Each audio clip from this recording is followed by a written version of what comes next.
ओडिशार धनी जिला सबु किए जानिछंती? ए जिला सबु एते धनी जे एमानी देशर आर्थिक प्रगति रे सहायता करुछंती। एहार केतेक जिला धनी हेबा सहित आर्थिक क्षेत्र रे अग्रणी मध्य अछंती। आम ओडिशार इकोनॉमी भारत रे तीव्र गति रे बढ़ुथिबा राज्य मानंग भितरु एक। आज मु आपणकु ओडिशार प्रमुख 10टी धनी जिला विषय रे कहिबी। एमाने केमिति राज्यर धनी जिला हेले आउ आर्थिक क्षेत्र रे किपरि उन्नति कले। आपण रहुथिबा जिला एही लिस्ट रे शामिल नहीं तो वीडियो को शेष जाए देखंतु आ जानंतु आपणक जिला धनी लिस्ट रे आसुछि ना नाही। टॉप 10 रे अछि बलांगीर जिला। बलांगीर जिलार अर्थनीतिर मूल आधार हेउछि कृषि, जेउठी मोट जनसंख्यार 70% रु अधिक लोक कृषि कार्य करंती। बलांगीर जिला तार संस्कृति और कारुशिल्प पई प्रसिद्ध। एठारे तयारी हेउथिबा संबलपुरी साड़ी और हस्तकला उत्पादन एहाकु आंतर्जातिक क्षेत्र रे परिचय प्रदान करिछि। एठारे थिबा शिल्प और रेस्टोरेंट लोकमानंकु नियुक्ति सुजोग देइथाय। एठारे 9.52% लोक गरीब सीमारेखा तले आसंती। नंबर 9 रे अछि केन्द्रापड़ा जिला। माछ चिंगुड़ी चाष एठारे अधिक मात्रा रे हेउथिबारु एहाकु माछ मुंडी कुहंती। कृषि मध्य एही जिलार आर्थिक स्थिति को मजबूत कराई थाए। धान, गहम, आलू व्यतीत अनेक सबुज पनिपरिबा एठारे लोके चाष करंती। प्राकृतिक संपद रे एहा भरी होई रहिछि। एठारे 8.90% लोक गरीब सीमारेखा तले आसंती। नंबर 8 रे आसुछि सोनपुर जिला बा सुवर्णपुर जिला। एही जिलार अर्थनीतिर मूल आधार हेउछि कृषि। एठारे मोट जनसंख्यार 70 रु 80% लोक कृषि कार्य करती। हस्तशिल्प, तालशिल्प और कुंभकार शिल्प एठारे खूब चर्चित। यह हेउछि जिलार प्राचीन संस्कृति और गौरव मध्य। सोनपुर माटी भितरे थिबा खनिज संपद जेमिति कि इस्पात, मांगानिज और कोयला एठाकार अर्थनीति को आहुरी गतिशील कराई थाए। प्राकृतिक सौंदर्य एठारे लोकों को बेसी आकर्षित कराए। 8.68% लोक एठारे गरीब सीमारेखा तले आसंती। नंबर 7 रे आसुछि झारसुगुड़ा जिला।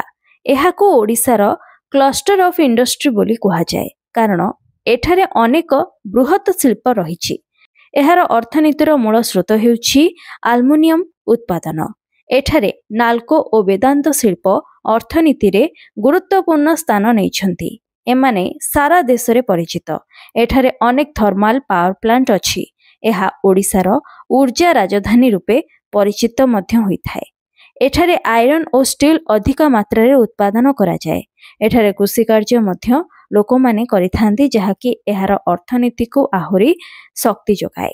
एठारे 7.09% लोक गरीब सीमारेखा तले आसंती। नंबर 6 रे अछि नयागढ़ जिला। एहा ओडिशार एक पार्वत्य अंचल जिला। एहा समृद्ध संस्कृति और प्राकृतिक परिवेश रे परिपूर्ण। एहार अर्थनीति कृषि, जंगल तथा कारुकार्य उपरे निर्भरशील। एठारे धान और डाली व्यतीत अनेक तैल जातीय बीज चाष करा जाए। एठारे सूक्ष्म और मध्यम उद्योग मध्य अछि, जहाकि अनेक लोकों को नियुक्ति देइथाय।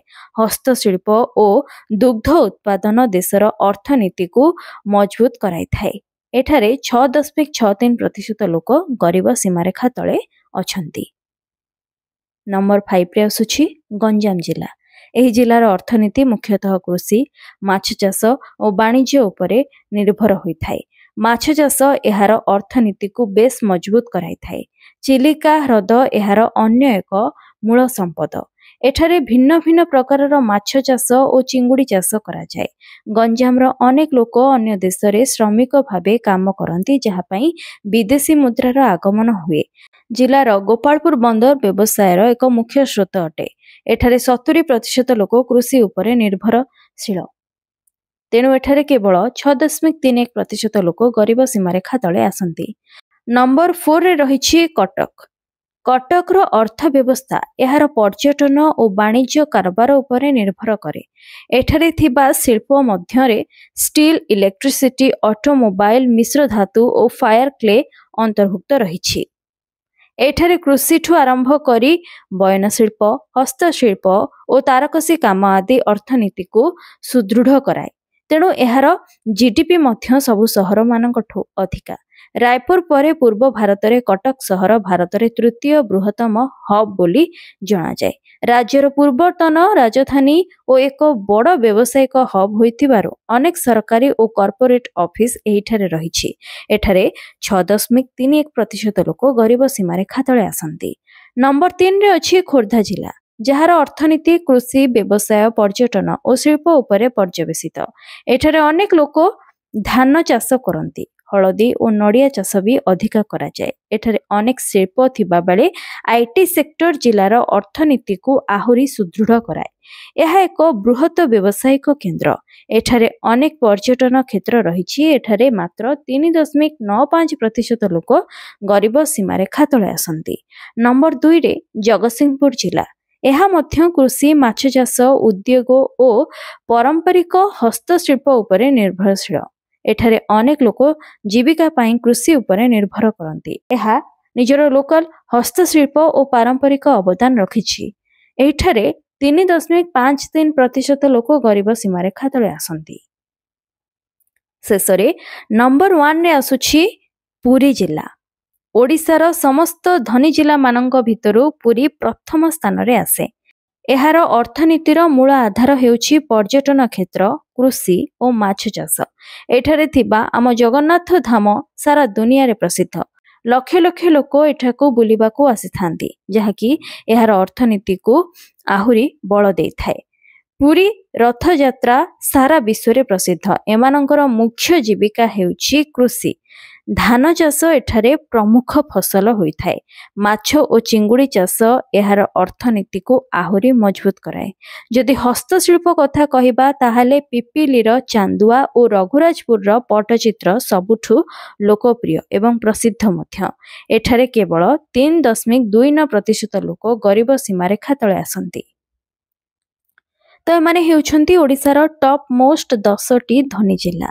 ଆମ ରାଜ୍ୟ ତଥା ଜିଲ୍ଲାକୁ ନେଇଥିବା ଆଜିର ଏହି ଭିଡ଼ିଓଟି ଯଦି ଆପଣଙ୍କୁ ଭଲ ଲାଗିଛି ତେବେ ଏହାକୁ ଲାଇକ୍ କରନ୍ତୁ ଏବଂ ଖୁବ୍ ମାତ୍ରାରେ ସେୟାର କରନ୍ତୁ। ଇନଫର୍ମେସନଟି ଆପଣଙ୍କୁ କିଭଳି ଲାଗିଲା ମୋତେ କମେଣ୍ଟରେ ନିହାତି ଜଣାଇବେ। ଦେଶ, ଦୁନିଆ, ରାଜ୍ୟ ତଥା ଆମ ଜିଲ୍ଲା ସହ ଜଡ଼ିତ ଏଭଳି ଅନେକ ଇନଫର୍ମେଟିଭ୍ ଭିଡ଼ିଓ ଯଦି ଆପଣ ଦେଖିବାକୁ ଚାହାନ୍ତି ତାହେଲେ ଆଜି ହିଁ ମୋ ଚ୍ୟାନେଲକୁ ସବସ୍କ୍ରାଇବ୍ କରନ୍ତୁ।